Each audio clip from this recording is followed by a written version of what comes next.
Ano po ang tsorya doon sa mga naglulutangan na nare-recover po ng mga mangingisdang Pilipino? Kung pareho po yung packaging, talagang ibinabaksak galing sa vessel, sa karagatan, tapos bulilyaso yung operasyon, parang gano'n. Kasi po, kumbaga, hindi mo na hinuhuli, kusang dumarating sa pantalan eh.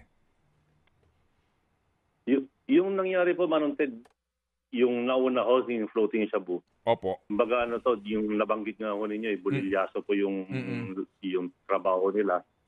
Now, itong nakuha ho natin doon sa Chinese Malaysian, ang tingin po natin dyan is replenishment po ito doon sa nabulilyasong lakad po nila.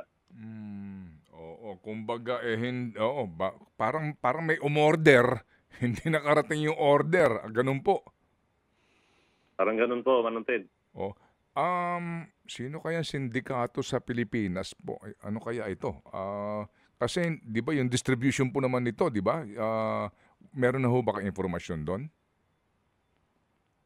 Ayan po ngayon yung patuloy na inimbestigan, Manong Ted. Mm, Pero yung involved po na multinational drug syndicate dito, mm, si Samgor pa rin ho. mm. Base ho doon sa ating mga information na nakalap po sa ating mga kasamahan po sa abroad. Okay, sige. So hindi ho muna kami siguro magtatanong po ng detalye kasi nga baka po ito'y tinatrabaho pa po ninyo. Mag-aabang na lang po kami sa karagdagang impormasyon. But basically po ngayon, opo, wala na po pang naglulutangan. So far, wala na ho bang mga nare-recover po sa mga dalampasigan?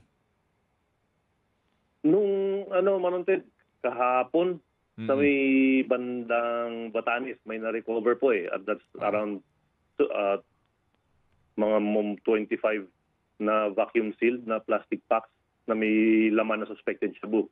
So, hmm, most likely, kasama rin ho ito doon sa batch nung floating shabu na sinira na ho natin kahapon. Kasi hmm. yung packaging ho nito parehas din ho doon sa mga nakuha na palutang-lutang along the western coast of Philippines. Medyo siguro ito na ho yung naidala ng waves po natin pa Oo. norte. Oo, napunta ng Batanes. Ngayon po, that's positive. Sino ngayon na may hawak nung pakete ng shabu sa Batanes? Dadalhin po yan ng ating mga kasamaan sa Batanes papuntang region po dito sa may Tuguegarao Mm. para ho ma-test po natin sa ating laboratorio yung laman po ng mga yan. Na-inventaryo naman na rin ho yan doon sa Mm. Batanes. So Mm. makakasiguro naman ho tayo na walang bawas po yan.